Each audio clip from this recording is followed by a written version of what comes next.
بالله من الشيطان الرجيم.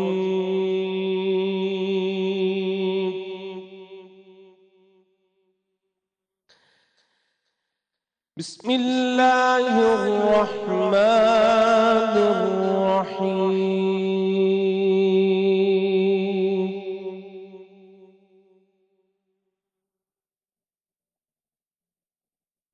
إذا جاء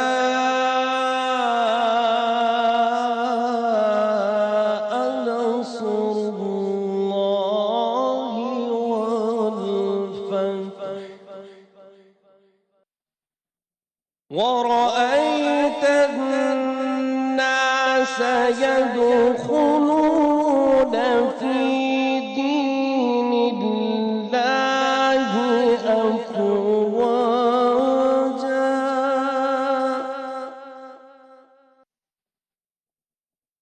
ورأيت الناس يدخلون في دين الله أفواجا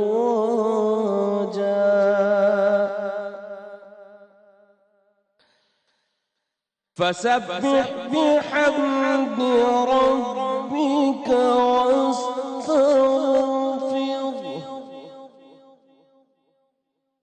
إنه كان توابا. صدق الله العظيم.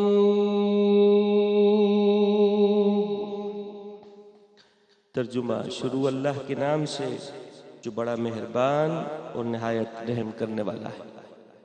جب اللہ کی مدد اور فتح آ پہنچے اور آپ لوگوں کو دیکھ لیں کہ وہ اللہ کے دین میں جوق در جوق داخل ہو رہے ہیں تو آپ تشکراً اپنے رب کی حمد کے ساتھ تسبیح فرمائیں اور اس سے استغفار کریں. بے شک وہ بڑا ہی توبہ قبول کرنے والا ہے. وآخر دعوانا ان الحمد للہ رب العالمین. بسم اللہ الرحمن الرحیم. السلام علیکم. میں آپ کو آج سحری ٹرانسمیشن رمضان عشق میں خوش آمدید کہتی ہوں. آج کا دن جو ہے وہ ایک ایسی فتح کے ساتھ جڑا ہوا ہے جس کا تذکرہ بھی آپ نے جو آیت کریمہ تلاوت کی گئی ان میں بھی سنا. اور یہ اس فتح مبین کا تذکرہ ہے کہ جہاں پہ مسلمان اسی مکہ سے جہاں سے کہ ہجرت کر کے نکالے گئے، ہجرت کرنے پہ مجبور کیے گئے تھے، جہاں پہ ظلم و ستم ان سے روا رکھے گئے تھے، جہاں پہ کانٹوں میں خاردار تاریں بچھا دی جاتی تھیں، جھاڑیاں بچھا دی جاتی تھیں، اوپر کوڑا ڈیلا جاتا تھا، تپتی ہوئی ریت پہ لٹا دیا جاتا تھا، جہاں پہ ان کو ہر طرح کا معاشرتی استحصال کر کے اور بائیکاٹ کر کے شعب ابی طالب میں رہنے پہ مجبور کر دیا گیا تھا، جہاں پہ مسلمان جو ہیں وہ مکمل معاشرتی اور اس کے ساتھ ساتھ ذہنی اور نفسیاتی اور اس کے ساتھ ساتھ جسمانی طور پہ اذیتیں اور صعوبتیں سہ رہے تھے. وہی شہر مکہ جہاں سے وہ نکلے تھے، وہاں سے اب وہ بہت شان و شوکت کے ساتھ اس میں داخل ہو رہے ہیں. اور یہ آیہ مبارکہ جو کہ آپ کے سامنے قاری اسد الحق نے بھی تلاوت کی، یہ آیہ مبارکہ اس فتح کا، اس جشن کا اعلان کر رہی ہیں کہ جب مسلمان فتح مکہ کے اور رسول پاک صلی اللہ علیہ وسلم ایک فاتح کے طور پہ اس شہر میں واپس آ رہے ہیں.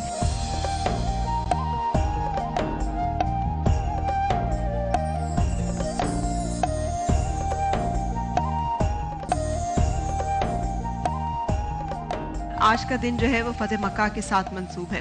یہ ایک ایسا بڑا واقعہ تھا جو رسول پاک صلی اللہ علیہ وسلم کی جنگی فہم و فراست، تدبر، حسن معاملات کے ساتھ جڑا ہوا ہے. آپ کی شخصیت کے بہت سارے پہلو ہیں اور ہر ایک پہلو جو ہے وہ ایک عجیب و غریب قسم کی صفات اور کرشمات اور معجزات اور طاقتوں کو ہمارے سامنے لاتا ہے.